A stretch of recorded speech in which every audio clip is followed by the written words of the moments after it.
This video has been sponsored by Squarespace. There have been a few stories in my life that I would say altered my brain chemistry. We're talking multi-year obsessive periods. There's been Discworld, The Lord of the Rings, of course, but one of my most fondly recalled is Scott Westerfeld's Leviathan trilogy. It's like these books were written for me. There was action, there was beautiful illustrations, awesome world building, lovable characters, and the series was alternate history steampunk. And as much as steampunk is, at present kind of the butt of a lot of jokes, I will stand by the fact that back then it was very popular, and I do still think it's pretty cool. And now, as of yesterday, as of this video's publication, there's finally going to be an adaptation of this story, and so I was due for my first reread in about 10 years. And upon rereading, not only did I discover that these books hold up and that they're a lot of fun to read, but I also realized that they are the perfect example of how alternate history literature can be used to teach real history in an accessible and critical way. And to me, these books are the epitome of steampunk literature at its best. So today I'm going to do something that would make 11-year-old me very, very proud, and I'm going to talk your ear off about Scott Westerfeld's Leviathan trilogy. This video is going to contain spoilers for all of the Leviathan trilogy, which I believe also includes all of the anime, because I think the anime covers all 3 books. So watch this video at your own risk. And speaking of risk, you're not going to want to risk losing out on the opportunity to make your own website using this video's sponsor, Squarespace. Squarespace is the all-in-one website building platform that's going to help you stand out and succeed online. With Squarespace's cutting-edge design tools, anyone of any experience level can build themselves a perfectly customized website. You can start with one of their professionally designed website templates and use their intuitive drag-and-drop technology to customize a website that beautifully matches your brand and style. And with Squarespace's email campaigns, you'll have all the tools you need to engage clients, promote your services, and grow your business. You can set up automated emails to stay connected and drive growth while saving time, and you can seamlessly integrate your products into your emails. If you're interested in overhauling an existing brand or establishing a completely new one, Squarespace is the place to do it. Just head down to squarespace.com for a free trial, and when you're ready to launch, go to squarespace.com/JessofTheShire to get 10% off your first purchase of a website or domain. Thanks so much to Squarespace for sponsoring this video, and thanks to all of you for checking out my sponsors. The Leviathan trilogy is an alternate history retelling of the First World War, in which Charles Darwin didn't just develop the theory of evolution, but also discovered DNA. Throughout the Victorian period, some countries adopted this science and began making rapid advancements in genetic engineering, and by the turn of the 20th century, they've learned how to combine the DNA of creatures to create animals, vehicles, war machines, and more. Those who adopted this technology are known as the Darwinists, and they are spearheaded by the British, but also include countries like France and Russia, basically all of the Allied powers from the First World War. However, not everybody jumped on board with Darwinism. The clanker powers have poured their research into developing steam and diesel technology. The Germans and their allies have developed elaborate walking machines, trains with arms, steamships, and Tesla cannons, an empire built on gears and metal rather than flesh and muscle. The first book of Westerfeld's trilogy is titled Leviathan, and it opens in the summer of 1914, when the tensions between these two competing cultures have been building for so long that they're about to boil over. But it's not just about machines and beasties. The technologies that these countries have developed have bled into every aspect of their lives, and after decades of diverging development, the Darwinists and clankers are also at ideological odds. Darwinists view the world in a holistic way, as a vast ecosystem that one can shape and nudge, but never control, whereas the clankers view the world as a machine, something created by us that can be dominated by us, and can be tinkered with at will. The Darwinists look up at the now unpolluted skies of London and see success. The clankers look at their retinue of ever more complex machinery and see that as progress. By the turn of the century, both sides were raring for a fight. desperate to prove their worldview and their technology superior. The world was careening towards war, and all it needed was a bump to get it all started. As is the case in real history, that bump came in the summer of 1914, with the assassination of the Austro-Hungarian Archduke Franz Ferdinand and his wife Sophie. Their death at the hands of revolutionaries triggered a Rube Goldberg machine of alliances and treaties, and pretty soon, practically the whole world was at war with each other. But Westerfeld's trilogy doesn't let us watch all of this fallout from the periphery. He puts us right into the heart of the action by making one of his main characters the fictional son of Franz Ferdinand and Sophie, Alexander von Hohenberg. The novel begins the night of his parents' assassination, as Alec is smuggled out of his room in the dead of night by his father's closest friends. Diverging from real history, and playing with some conspiracy theories of the time, Westerfeld has made the Germans the direct antagonists. In Leviathan, it was them who secretly plotted the assassination of Franz Ferdinand and Sophie in Sarajevo, and now they're coming after Alec to finish the job. Pursued by German secret forces, Alec is forced to leave behind everything that he knows, and soon it seems like the whole world is coming crumbling down around him. Despite having a comfortable upbringing, Alec has always been a victim of politics. His mother was a commoner, more or less, and that means that he can't inherit any of his father's land or titles. He is not heir to the Austro-Hungarian throne like his father was. And because of this, he's always been a bit of a social outcast. His father hid him from the world. He didn't even let photographs be taken of Alec because he was too worried that his son would one day have to go on the run. And now, with his comfortable life torn away from him, alone and with his parents' death plotted out by their very own friends and family, the weight of the world is crashing down around 16-year-old Alexander. While they're on the run, his former fencing tutor, now turned co-conspirator, Count Volger, forces Alec to do fencing practice while quizzing him about politics. Alec calls this useless because he's not fighting or discussing politics very well, but Volger replies, "Some of us are born without the choice. The game of nations is your birthright, Alec. Politics is part of everything you do."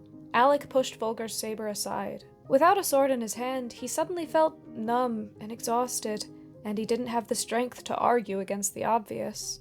His birth had shaken the Austro-Hungarian throne, and now his parents' death had unsettled the delicate balance of Europe. "So this war is my responsibility," he said bitterly. "No, Alec. The Clanker and Darwinist powers would have found a way to fight, sooner or later." But Alec is never quite able to shake this sense of guilt, this responsibility for everything that's going wrong, and at a certain point, that guilt is all that he has to cling to when it seems that everything else around him is changing. Even though he's been training to pilot walking machines for years, he finds himself completely relearning everything when it comes time to really pilot a walker in battle. He knows a dozen languages, but struggles to purchase a newspaper in an Austrian town without giving himself away. And soon, Volger reveals the earth-shaking secret that Alec's father had gone to the Pope some years before and asked for a special dispensation, that Alec might be able to become heir to the throne of Austro-Hungary. And the Pope granted that, and now he has a scroll that declares him the heir of the throne of Austro-Hungary, and this completely flips around everything that he knew about the world. With every other aspect of his identity gone, all he has to cling to is the fact that he may be able to become emperor, and he may be able to fix everything that he thinks he broke. Alec has been entirely shaped by Clanker ideals. He knows machines, and so he sees the world as one, the wheels and cogs of destiny turning unstoppably around him. But now, a gear has caught, and the whole machine is seizing up, and it is up to him, that faulty gear, to get the whole thing moving again. The second protagonist of Leviathan is from the other side, a staunch Darwinist named Deryn Sharp. As a kid, Deryn fell in love with flying because her father would take her up in hot air balloons, but after his tragic death, she is determined to keep flying in his memory. Her love for flying has also translated into a love for the crossbred hydrogen-breathing beasts that now allow people to take to the skies. However, Deryn is a girl, and it's 1914, so girls cannot fly. So naturally, she disguises herself as a boy named Dylan and signs up to join the British Air Navy. But if there's one thing that you need to know about Dylan Sharp, it is that she is going to get involved in some hijinks. On her very first ever test flight, when she's being tested to see if she can even join the Air Navy, she gets sent up in a Medusa, which is like a kind of a jellyfish-like hot air balloon, except that it's alive. But she gets caught in a storm, and the only way that she can save herself is by cutting the rope and setting herself adrift in the open skies. But her dream of flying is more than fulfilled when she gets rescued by the mighty airship, the Leviathan. The Leviathan had been the first of the great hydrogen breathers, fabricated to rival the Kaiser's Zeppelin. The Leviathan's body was made from the life threads of a whale, but 100 other species were tangled into its design, countless creatures fitting together like the gears of a stopwatch. Flocks of fabricated birds swarmed around it, scouts, fighters, and predators to gather food. Deryn saw message lizards and other beasties scampering across its skin. According to her aerology manual, the big hydrogen breathers were modeled on the tiny South American islands where Darwin had made his famous discoveries. The Leviathan wasn't one beastie, but a vast web of life in ever-shifting balance. In the sudden coolness of its huge shadow, Deryn stared up spellbound. This vast, fantastic creature had actually come to rescue her. Aboard the Leviathan, Deryn blossoms. She passes her entrance exam with flying colors and is quickly made a midshipman aboard the Leviathan. And although her secret is a constant weight, Deryn finds comfort in the fact that aboard the Leviathan, she's just one part of a much larger ecosystem. And just as we learned about the worldview of the Clankers through Alec, Deryn's perspective also allows us to see how Darwinists think. And this is all laid bare by the Darwinist scientist, Dr. Barlow. She explains, "You see, my grandfather's true revelation was this. If you remove one element, the cats, the mice, the bees, the flowers, the entire web is disrupted. An archduke and his wife are murdered, and all of Europe goes to war.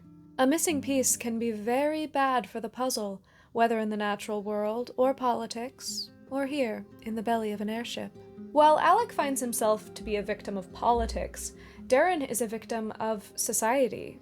She exists in a society where she cannot do the things that she wants to do and be herself. She has to hide who she is. She has to destroy a part of the person that she really is if she wants to be able to get by. Deryn doesn't really mind pretending to have to be a boy, but she does have to live with the weight that if they ever found out, all of this would fall apart. Aboard the Leviathan, she is part of an ecosystem now, but if they ever found out who she really was, they would eliminate her, like they would have to with any invasive species. For both good and for bad, Deryn and Alec are representations of their upbringings. They are the perfect, impressionable Darwinist and Clanker products. But what's really interesting is what happens when the two of them are brought together. The Leviathan is shot down in the Swiss Alps, coincidentally just down the mountain from where Alec and his crew are hiding in a secret castle, and driven by a sense of nobility and a desire to do something that actually helps rather than just waiting and hiding, Alec decides to sneak out in the middle of the night and bring supplies to the site of the wreck. And just as Deryn had the appropriately Darwinist, awestruck response to seeing the Leviathan for the first time, Alec's response is characteristically Clanker. The wreck looked like a corner of hell bubbling up through the snow. Flocks of winged creatures coiled around hollows in the wilting gas bag. Crewmen moved about the beast's great skin, accompanied by bizarre, double-snouted, six-legged dogs that sniffed and pawed at every bullet hole.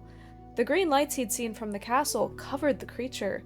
They were crawling like glowing maggots on dead meat. And the stench, rotten eggs and cabbage, and a salty smell disturbingly close to the fish he'd had for dinner. Alec wondered for a moment if the Germans were right after all. These godless beasts were an insult to nature itself. Perhaps a war was worth ridding the world of them. And yet, he couldn't take his eyes from the creature. Even lying wounded, it looked so powerful, more like something from legend than the work of men. Alec's initial response is revulsion, to view the Leviathan as the pure evil given flesh that he was taught that it was. However, there is also an almost immediate instinct to question his response. After all, in his childhood, Alec was also taught that the Germans were his allies and his friends, and now they've tried to kill him over a dozen times. He's beginning to wonder what else he may have been taught that isn't strictly true. Although Alec isn't a Darwinist convert by any means, there is an obvious instinct to question his presupposed notions, and I believe that this instinct comes from the fact that he's very young. Both Alec and Deryn are teenagers, and while this is good for the fact that it's YA, and that's good for marketing, it also means that both of them are in a position and at a point in their lives where they're ready to change their minds. They may have had the perfect Clanker and Darwinist upbringings, but they're not kids anymore, and watching them mature and question their preconceived notions is key to the way that this story works. Alec stumbles across Deryn, or Dylan rather, unconscious in the snow, and the two fall into an unlikely friendship. Although his hand is somewhat forced, considering the crew of the Leviathan do imprison him, Alec tells the Darwinists about his bunker and his storehouses up on the mountain. He is willing to sacrifice his safety blanket, years' worth of food and supplies, enough that he can hide out until the end of the war. He is willing to sacrifice all of that to feed the Leviathan and get their gas bags refilling. While his advisors would have him hide up in the mountains until his grandfather died and he could go and make a political difference, Alec is realizing how good it feels to make a tangible, human-to-human difference. He's realizing how nice it feels to be part of an ecosystem rather than a machine. This ends up paying off when their location is discovered, and the Leviathan is the only way that Alec and his crew are going to be able to escape the mountain valley. Alec ends up having to give the Leviathan 2 of the engines from his Stormwalker in order to get them out, and they manage to escape just in the nick of time. So it is that the Leviathan becomes representative of the shaky kind of progress that can be found in this story. It's a triumph of Darwinist technology, but it now has a bit of Clanker tech worked into its life threads. And although Darwinists and Clankers alike are wary of the ship, the beast is thriving. It's by far the fastest and most powerful airship in the skies, taking the best of both of these different kinds of technology, and the Leviathan itself begins to get a kind of attitude. It begins making its own decisions because it's preening under how much power it has. We're left wondering if true progress in this world may not mean one side or the other winning and becoming the dominant technology, but rather that progress may mean a kind of hybridization of their processes of thought. It may mean compromise. By the end of the first book, both Deryn and Alec are beginning to feel change afoot. For his part, Alec finds himself wishing that he was Dylan, the airman. Although Dylan is a commoner and a Darwinist, things that Alec has been told he should not want, Dylan is also free. He can make his own decisions, and he is not locked down by destiny like Alec thinks he is, and despite a lifetime of conditioning, Alec wants to be him. Deryn, meanwhile, finds out about Alec's parentage, and she sees the world in a whole new light. All this bother over one barking duke, she'd thought so many times. Of course, it probably didn't seem that way to Alec. Having your parents die was exactly like the world exploding, like war being declared. While the world's politics had seemed distant and faceless before, Alec has put a face to the true cost of war, and she can't help but feel moved by his struggle. Even though the two have only known each other for a couple of days, Deryn finds herself lying to the captain of her ship in order to keep Alec's identity a secret, and she even considers telling him about her true identity. Driven by human connection and empathy, both Alec and Deryn begin the very sticky process of changing their minds. But progress is rarely linear, and the second book puts their newfound open-mindedness to the test. Behemoth opens with the Leviathan nearing the city of Istanbul, or Constantinople, and while the head of the Ottoman Empire is technically a clanker city, it has a lot of Darwinist influence. It's kind of a melting pot between the two cultures. I haven't really gotten into it yet, but these books are packed with illustrations done by the incredible Keith Thompson. And I mean packed. I think there's over 50 illustrations in each book. Most of them are full page. And in my opinion, it is in Istanbul that Keith Thompson's art really flourishes. Although Istanbul runs on clanker technology, it's all deeply inspired by nature. There are mechanical elephants, beetle-like taxis, walkers with human faces. And this is the reason that the Leviathan has come here, for diplomacy. As Dr. Barlow says, "Our Ottoman friends may be clankers, but they haven't forgotten the web of life around us. That is why I have hope for them." Ever since she boarded the ship, Dr. Barlow has been hinting towards a secret mission that she's on, all revolving around the mysterious fabricated eggs that she brought aboard. Whatever is going to hatch from those eggs will supposedly be the key to getting the Ottoman Empire onto the Darwinist side of the coming conflict. These plans are somewhat disrupted when Alec accidentally kidnaps one of the creatures from the eggs. You see, after a little mutiny incident, in which Alec's crew technically did save the Leviathan, but it was still technically mutiny, Alec and his men are planning on escaping the Leviathan. But that night, Alec is in the egg room taking care of the eggs, and one of them hatches. And the moment that it lays eyes on Alec, it bonds to him like a baby duck. Alec is forced to take this creature with him into Istanbul, lest it scream enough to wake the entire ship. The perspicacious Loris ends up being a beast fabricated to gather and synthesize snippets of information, a kind of curator of information. The perspicacious Loris is meant to be highly useful in political situations, where you might want to have something that can help synthesize the onslaught of information that you're receiving. And although diplomacy does not go particularly well with the Ottoman Empire, the perspicacious Loris does serve its purpose when it goes with Alec. Although he's going back into familiar clanker territory, Alec has a little scrap of Darwinism with him, something that means that he can never forget his experiences aboard the Leviathan. Deryn is also taken away from her beloved airship when she is sent to the ground on a secret mission to ready the way for the Leviathan to destroy German ships in Istanbul's harbor. Although her mission is technically successful, they are discovered and all of her men are imprisoned or killed, and Deryn is alone, and she is forced to make a choice. She could make her way back to the Leviathan via British ships in the harbor, or she could go into Istanbul and find Alec and make sure he's safe.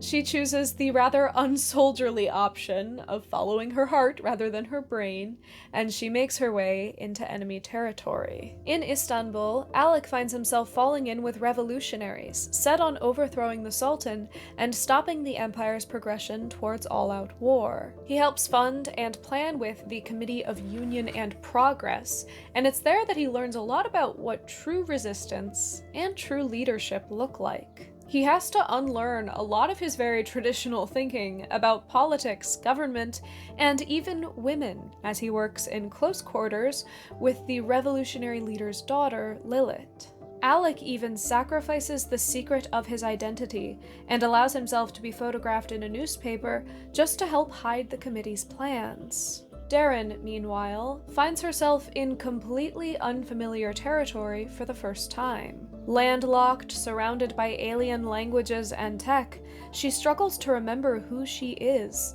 She's learning that being friends and allies with Alec may mean accepting the world that he comes from, and perhaps even becoming a bit more clanker herself. She's also slowly but steadily falling in love with him. And this presents a whole nother slew of problems. She can't decide if she wants to stay with him, to follow her heart and keep him safe, or if she should run 100 miles and try and get rid of these feelings before they get any stronger. As Alec reveals more and more of his secrets to her, including the fact that he is heir to the throne, which nobody else knows except for Volgar, she finds herself torn between safety, between keeping herself safe by keeping her secret, and choosing true closeness with Alec, choosing honesty. While Leviathan opened these characters' eyes to a whole new way of life, Behemoth challenges these thoughts and shows that progress may not be quite so simple for both these characters and society at large. By the end of the second book, Behemoth, the revolution is costly but successful, and the Leviathan lands a brutal blow on the German armada. It would seem that the Ottoman Empire may last a whole lot longer in this alternate history.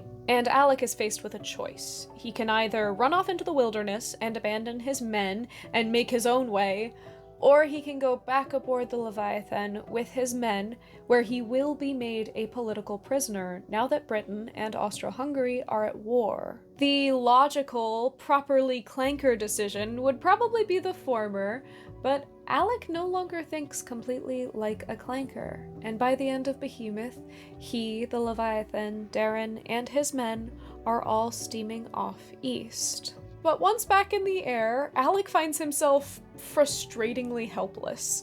After doing so much moving and shaking in Istanbul, helping with the revolution, he finds life as a prisoner to be stifling, even if they are pretty lax with him. In many ways, he's back where he was in the first book. He feels impotent, powerless, vainly trying to make a difference, and not really doing anything. Deryn, meanwhile, continues to be frustrated by Alec's very linear, destiny-driven, deterministic thinking. After all, if destiny really was real, surely Deryn would have been destined to be at home, wearing skirts and taking care of babies. But if one girl could circumvent the grandness of destiny with a little bit of tailoring and lying, why is Alec letting his life be dictated by these invented larger forces? Despite how much he's grown and how much he's changed in some very fundamental ways, Alec is still thinking like a clanker. Gears and electricals were all the boy really cared about, however much he claimed to love the airship.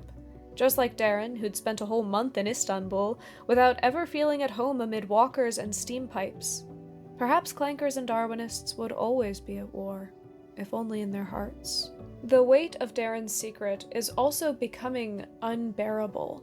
She wants to be honest with him, but Alec has just barely gotten over his bias against commoners and against Darwinists. Would he really be able to get over his inbuilt sexism just to continue to be friends with her? Besides, Alec has on multiple occasions told her that Deryn, or Dylan rather, is the boy that he would have wanted to be had he not been saddled by destiny.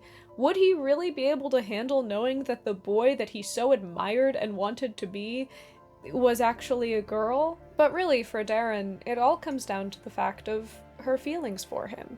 She's a commoner, and he is destined to be the emperor. And after watching his parents go through everything they did and going through everything he did as the child to his parents, there's no way that Alec would ever consider marrying a commoner. As Deryn puts it, the moment she could be anything more than a friend, she would be. And then he'd have to run a mile. While both she and Alec have changed and grown a lot, by the beginning of Goliath, a happy ending seems like a pipe dream. But their personal conflicts have to be set aside when a new scientist enters the scene. The Leviathan ventures north to the remote site of Tunguska, where every tree in an 800 square mile area has been blown down by an unknown source. There, in the remote wilderness, the Leviathan picks up the infamous scientist Nikola Tesla. After weeks of studying in the Siberian wilderness, even electing to feed his airship to starving bears to get himself more time, Tesla thinks that he has found proof that his Goliath works. Goliath is a massive Tesla cannon capable of destroying a city halfway around the world.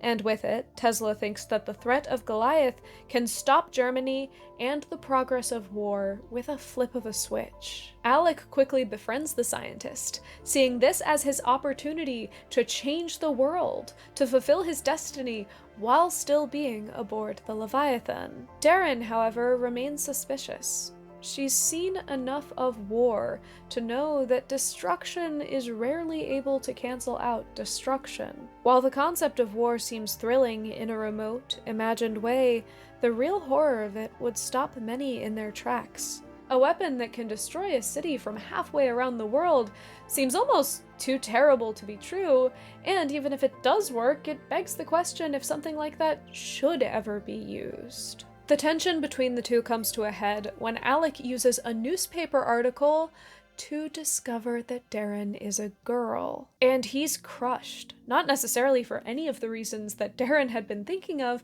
but for the mere fact that she hadn't trusted him. She has known all of his secrets, but he's just now learning that he never knew her actual name. And in short order, after he confronts her about her secret, he also realizes that she's in love with him. And just as she predicted, he pushes her away, not willing to entertain friendship, much less romance, with her. And all of a sudden, we're back up to where we were before these two even met, these strict walls of their upbringing put firmly back in place. But it isn't long before they both find themselves missing each other. Their lives have simply become too entangled for issues of identity to stay between them for long. Besides, Alec comes to empathize with her struggle, to see how, just like him, she has been pushed into this position by forces beyond her control. "It's not your fault I've got two names." Alec looked down at the water slipping past. "So, whose fault is it? I mean, even Volgar thinks you're a fine soldier, and yet you have to hide who you are." "It's just the way things are," she shrugged. "It's no one's fault." "Or everyone's," Alec said. Deryn.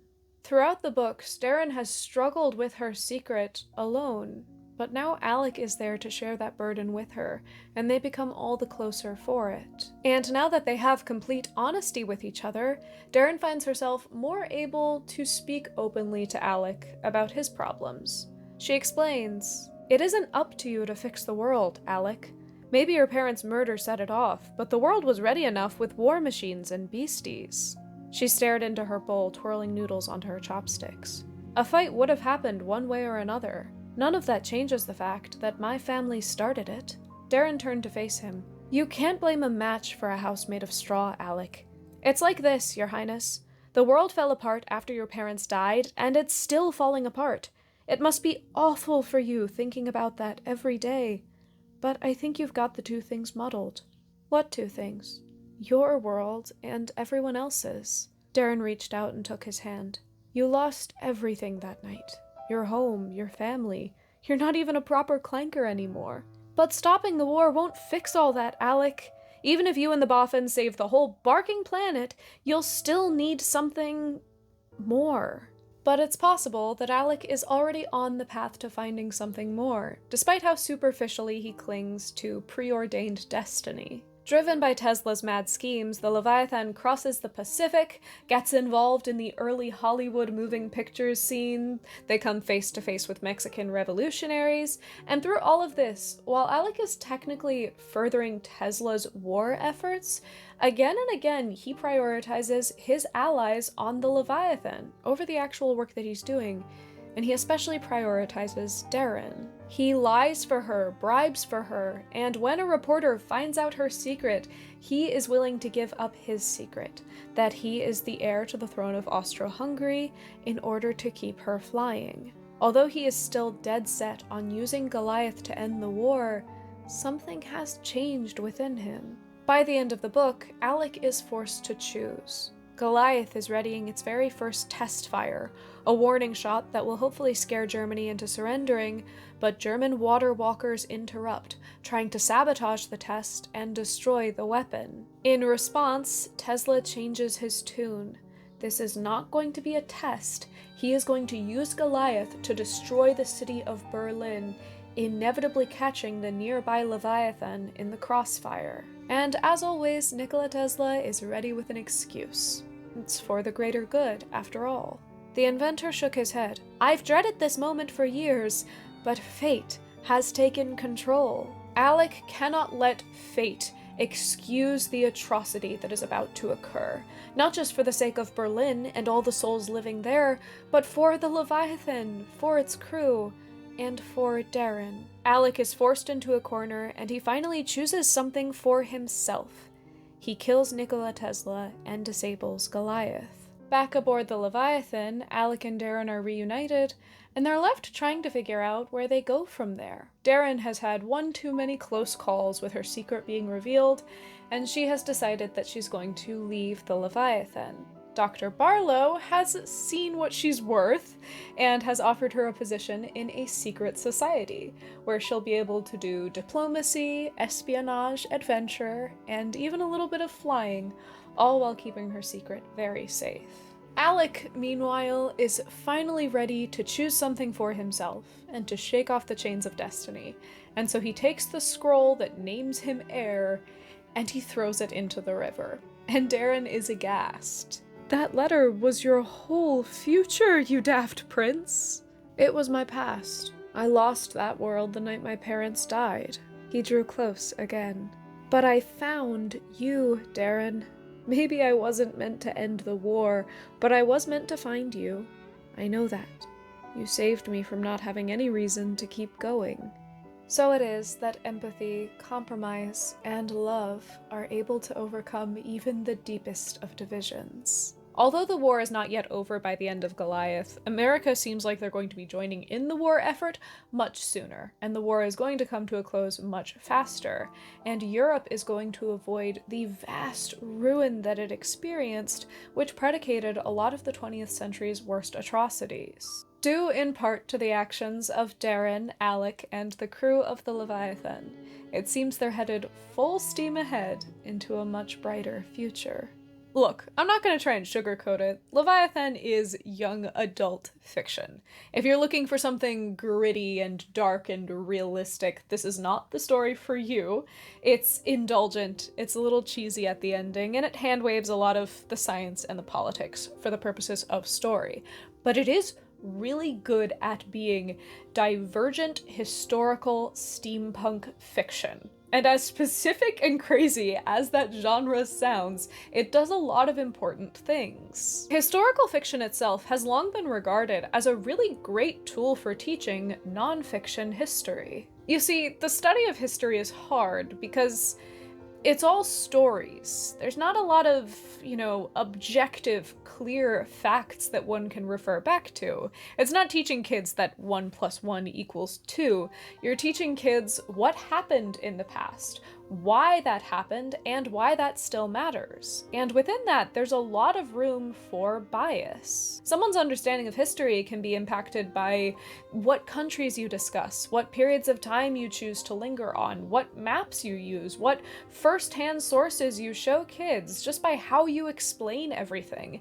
And while ideally teachers are going to try and present the least biased version of history possible, what's better is to equip young people with the tools that they need to parse out that bias on their own, to recognize the ways in which history is often in itself fictional and requires some kind of deeper reading. And historical fiction is a really great way to build those skills.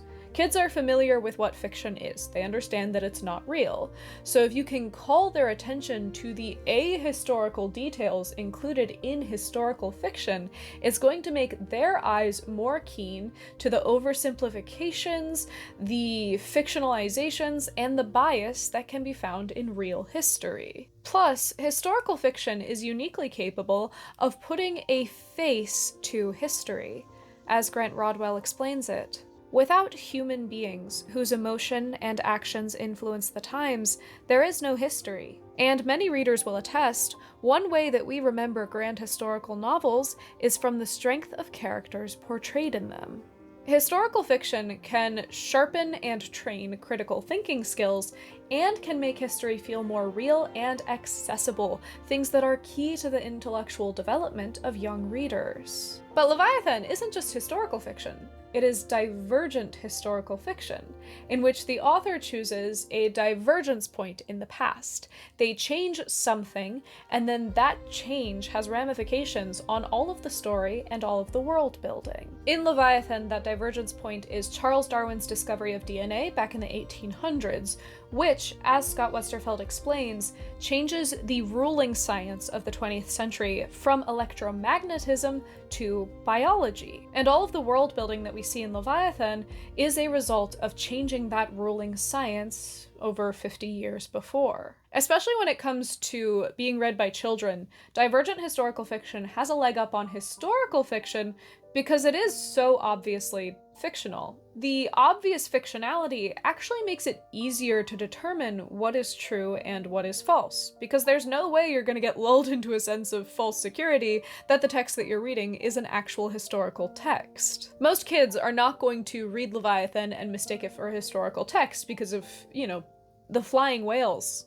It's a pretty dead giveaway. Counterfactual historical fiction has the added benefit of being able to center young children or teenage characters as main characters. You see, despite what years of YA fiction have told us, teenagers are rarely major players when it comes to the socio-political landscape and movings of the world. So then if you're writing very realistic historical fiction for teens and kids, and you want to have teens and kids as main characters, you kinda have to not have the kids be involved in those major political events. This means that a lot of more realistic historical fiction takes place on the fringes of these larger events, in the everyday lives of kids. And realistic, small-stakes historical fiction has a place.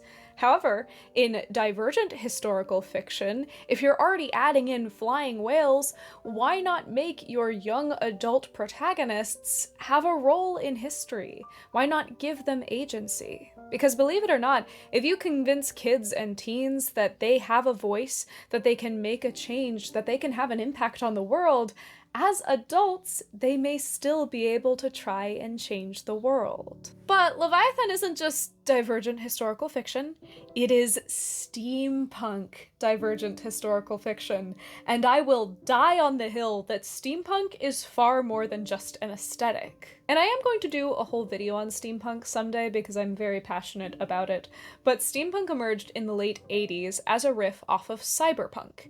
And while cyberpunk lunged forward into a grungy neon future, steampunk gazes back at a gaslit, smoky past. Steampunk can be defined. Steampunk typically involves a counterfactual quasi-Victorian world in which steam, clockwork, and airship technology are not superseded by electricity or the internal combustion engine, but have been developed in ways that in our own history were choked off by rival technologies. Steampunk is a willful reinterpretation of history, one that gazes nostalgically but not uncritically into our past. It's a set of goggles that lets us reinterpret and remold history with our modern perspectives. Steampunk also becomes more and more relevant, in my opinion, every year for the way in which it rebels against modern tech, with its shiny shells and its inaccessible, incomprehensible computerized innards. Steampunk seeks to take that technology and put it back in the hands and the control of the individual. It's a clashing of history, a gleeful muddling of real and unreal, and an investigation into how a better and more aware and mindful past may have been able to lead to a better future. And Leviathan gets this all so right. Westerfeld positions his story not in the traditional steampunk Victorian era, but rather at the beginning of the 20th century, a remarkably pivotal time. Even in our real history, this was a time when technology was very uncertain, when the shape of things was still very much in flux, and the First World War was the first opportunity we had to try a lot of this tech out. In so many ways, the First World War was the thing that put us on the track technologically to get us where we are today. Leviathan takes advantage of this kind of flexible period of time to try out a whole new slew of technologies. Walking machines, load-bearing bears, spice cannons, flying manta rays, Tesla cannons with the power of a nuclear bomb. It's an imaginative sandbox, reshaping our world from its fundamental technologies on up, and following through very well on the impact that those technologies would have on modern society. But Westerfeld doesn't just leave this fantastical technology unchecked. He questions its value, its purpose, its larger meaning, and thus calls the reader to question all technology with these same criteria, even our own technology, and the way that it unconsciously shapes the way that we think and the way that we live. Using fiction as a funhouse mirror, Westerfeld reflects our own world back at us upside down and allows us to see a lot of things for what they truly are. Westerfeld's series doesn't treat technology as set dressing. He follows through on the impact that this technology would have on society at large. He explains it. We construct our lives around technologies so much in our culture that it's easy to forget they aren't something given to us by nature. The way we use tech and view the world through it is something we create as a society. Hopefully, having two competing and radically different branches of technology in the Leviathan world makes that contingency a bit more obvious. But Leviathan isn't just technologically steampunk. Just as steampunk cobbles together disparate technologies and times, so Leviathan is an incredible mishmash of tropes, of themes, and of genre. It's historical fiction, it's science fiction, it's action, adventure, it's romance, it's friendship, it's steampunk, all of the best parts of these genres plucked out and lumped together. It's fun, popcorny reading that on a second glance has a lot to say about identity, class, and gender. It's one of those very special books that sneaks in through the guise of just being really fun to read, but ends up opening up your mind in some very intriguing ways. It's a quite modern story with bold aspirations for the future that takes the shape of something from the past, and thus it manages to close up the distance between past, present, and future. Westerfeld based the series on the boys' adventure novels that were popular in the early 20th century,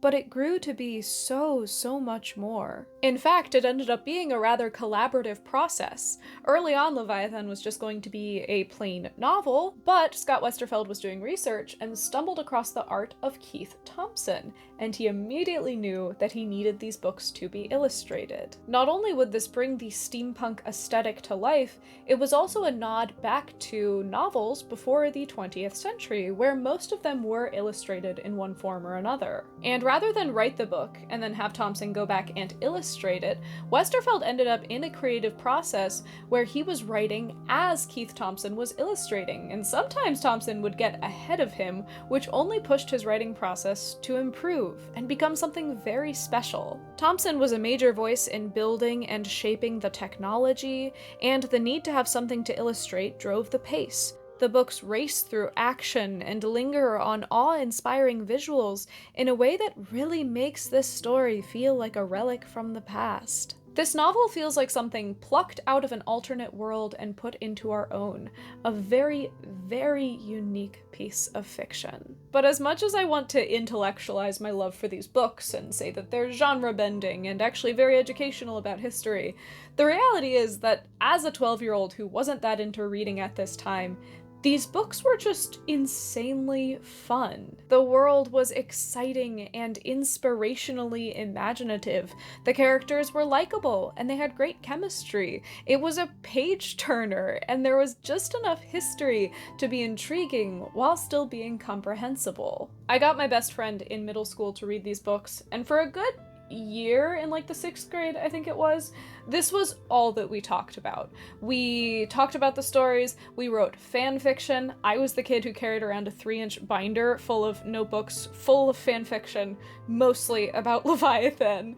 She wrote a musical. I tried to help, but she was the main talent on that, I will admit. I did school projects based off of the characters introduced these books, and they helped me pass multiple history exams all the way through high school. These books completely reshaped what I thought stories were capable of.